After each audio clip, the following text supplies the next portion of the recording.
Hey! Nou, zoals jullie waarschijnlijk wel weten is het volgende week Kerstmis. En ik heb wel zin om zo'n lekker klassiek kerstrecept te gaan maken. Een Beef Wellington. Voor wie het niet weet, een Beef Wellington bestaat uit een lekkere malse ossehaas met een champignonlaagje en daaromheen weer krokant bladerdeeg.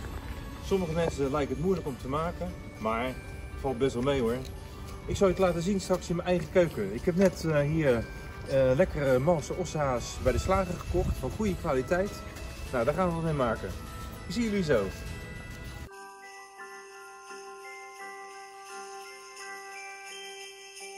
Nou, we gebruiken daarvoor een mooi stuk ossehaas. Dus ossehaas van 1 kilo.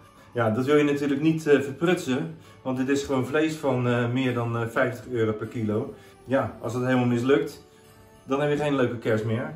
Maar we gaan dit receptje maken en het komt echt wel goed. We gaan eerst het vlees kruiden. En ik rits van een takje rozemarijn rits ik even de naaldjes af. En die hak ik even in wat kleinere stukjes. Rozemarijn is ook een kruid wat het heel goed doet in ons Nederlandse klimaat. Het is wel Italiaans eigenlijk, maar het is een winterharde plant en die kan je heel de winter dus in de tuin laten staan. En in de zomer doet hij het dan weer goed, maar in de winter kan je ook dus de naaldjes ervan afhalen. Dat heb ik net ook gedaan hier in de tuin. Bestrooi dan je plank met zeezout.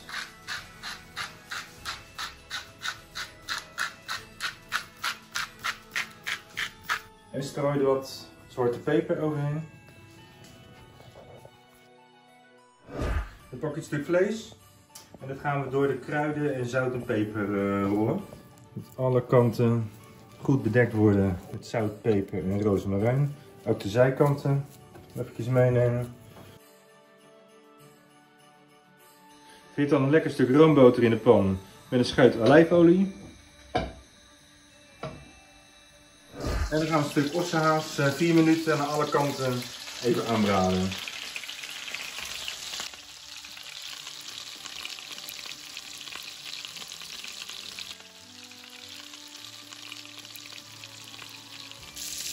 Ja, dat ziet er goed uit hè. Nou, dat halen we uit de pan. En laten we het vlees even uitrusten en zetten we even opzij. Vanzelf zetten we even opzij, maar die jus gaan we straks nog gebruiken voor de rode wijnsaus. Nou, je zou het zo wel willen opeten eigenlijk. Hè? Dat ruikt ook wel goed.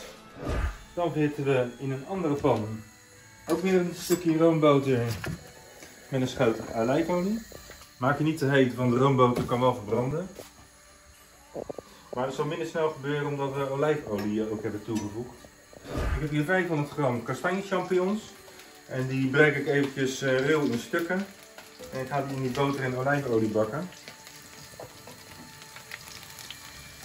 De reden waarom ik er geen plakjes van maak, gewoon ruwe stukjes, omdat ik het straks toch helemaal fijn ga maken. In hele kleine stukjes. Het heeft ook wel weer wat als je champignons gewoon zo ruw in stukken breekt eigenlijk. Het ziet er wel lekker rustiek uit. Bij de kastanje champignons voeg ik 1 gesnipperde rode ui toe. En 2 teentjes knoflook. En dan laten we dat eventjes een kwartiertje rustig bakken. Frit intussen de oven op 200 graden. Voeg ik hier ook even wat zout en peper toe.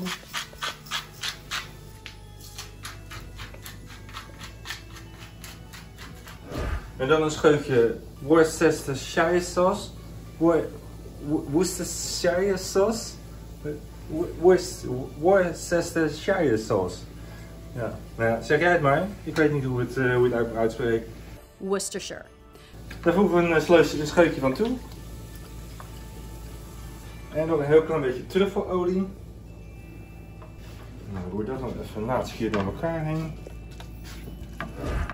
Die champignons die gaan we zo meteen fijn hakken en als vulling gebruiken in die Beef Wellington. Maar omdat die champignons altijd vrij veel vocht gebruiken, voeg ik een handje met broodkruim toe. Ik heb zelf brood gedroogd en er paneermeel van gemaakt in de keukenmachine. Maar je kan ook natuurlijk gelijk paneermeel uit de supermarkt gebruiken. Nou, dat doen we ook even doorheen. Dan laten we dat broodkruim Of dat paneermeel laten we al het vocht opnemen. En dan gaan we het fijn maken in de keukenmachine. Dus ik voeg het allemaal toe. En dan draaien we het even fijn in die keukenmachine.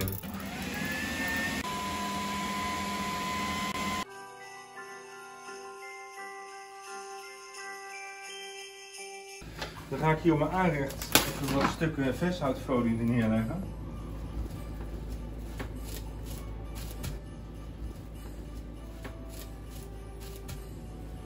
Gaan we hier wat plakjes parmaham neerleggen. Daar gaan we straks de champignons opleggen en het vlees inrollen.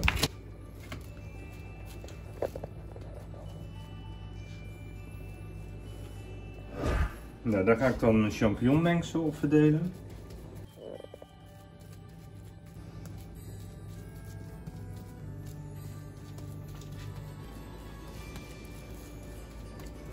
Nou, dan neem ik een stuk gebraden vlees. Leg hier een beetje, nou, leg ik een beetje zo. Deze positie leg ik die erop. Dan pak ik het stuk folie en dan ga ik het zo eromheen draaien. In die hamrollen.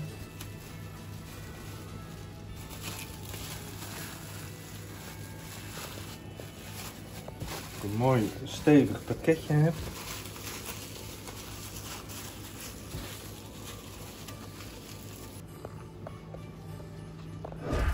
Je kan in de supermarkt van het bladerdeeg op rol kopen. Dat is wat groter dan die kleine plakjes. We hebben niet alles nodig waarschijnlijk. Dit even op de bakplaat. Ik pak het vlees er even uit. En leg ik op bladerdeeg. En de bladerdeeg dat gaan we er zo omheen vouwen. Zo, dan dekken we hem lekker toe. Dat snij je ook even af zo.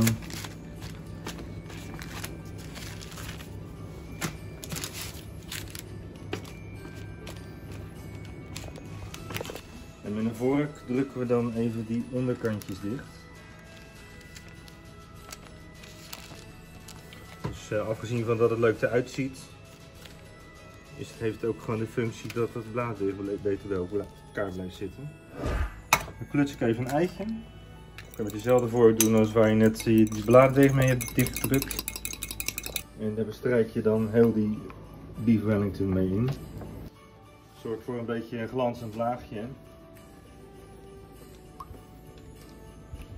En dan vind ik het wel leuk. Ik heb een keer van die sterrenvormpjes gekregen om iets uit te drukken.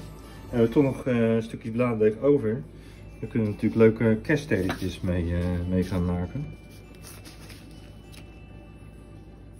Die blijven ook door het ei blijven die gelijk goed plakken.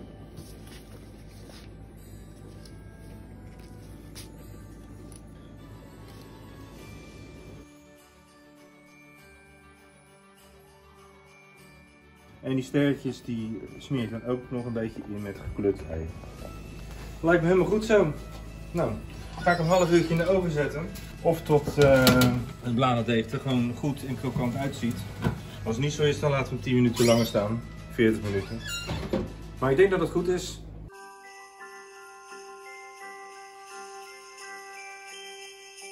Nou, die beef Wellington die kan je natuurlijk prima van tevoren maken. Je kan hem 1, 2, 3 dagen van tevoren al maken. In de koelkast zetten en bewaren. En voordat je aan tafel gaat, een half uur in de oven. En dan is het klaar. Ik vind het wel lekker om wel iets erbij te serveren van groenten en aardappels. Vanmiddag heb ik speciaal aardappels gekocht. Die schijnen paars vanmiddag te zijn. Het lijken wel hondendrollen, zoals die hier in de pan liggen. Maar die ga ik even koken. Ik kook ze in een schil en daarna snijd ik ze in stukjes. En ik kook hier wat spruitjes. Ik doe even flink wat zout bij de spruitjes. Dan in zout water blijven groenten altijd veel groener van kleur dan als je dat niet doet. Dus de spruitjes niet te lang koken. 10 minuten is genoeg. Max eigenlijk. Dan worden ze niet bitter en dan zijn ze net gaar.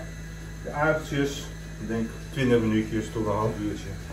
De rode wijnsaus. Weet je nog waar we het vlees net in hebben gebraden? Die jus die hebben we bewaard. Die ga ik wel eventjes opnieuw verhitten hier zo. Dan voegen we een volle eetlepel bloem toe. En dat laten we eventjes bakken in die jus. Het begint al gelijk te bruisen, zie je. Ja, die bloem, begrijp je al, die zorgt natuurlijk voor een binding van die saus straks lekker. Doen we dan ongeveer 250 ml kippenbouillon heen.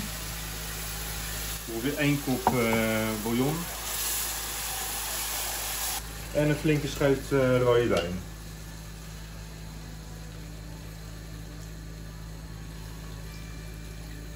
Nou, breng dat maar even aan de kook. Dan kijken we even hoe dik die saus wordt. Als het nou te dik wordt, dan schenken we nog wat extra bouillon erbij. Nou, ik denk dat dit een mooie dikte is van die jus. Ja, dat is lekker. Ik mis nog wel een klein beetje zout en peper. Dus ik ga er nog wat zout in doen. Dan kan je gewoon naar smaak dan toevoegen. Hè?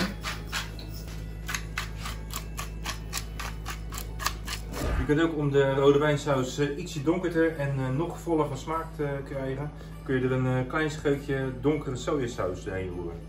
Ook lekker.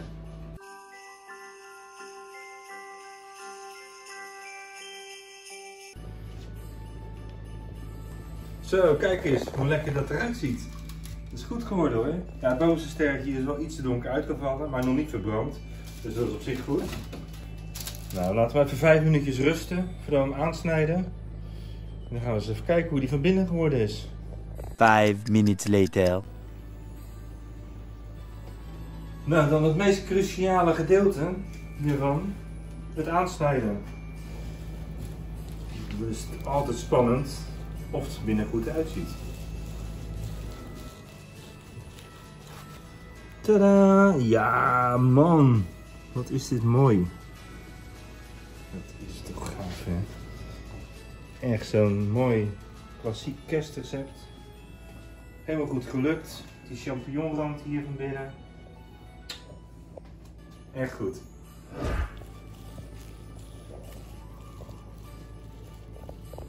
Zo, dan doe ik voor het serveren eerst een lepel van die saus op het bord.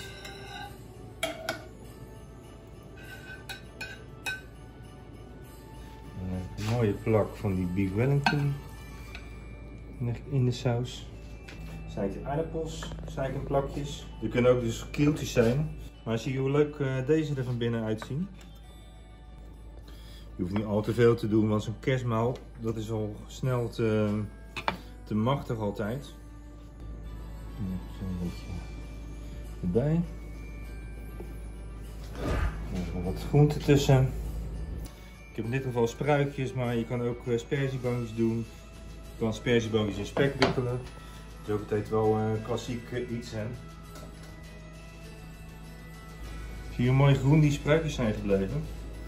Laat ik nog een beetje saus overheen gaan. En dan gewoon puur voor versiering, niet om op te eten. Je kunt nog een takje rozemarijn zo erop leggen. En dat is ook wel kerstmisachtig, want het lijkt net een dennentak.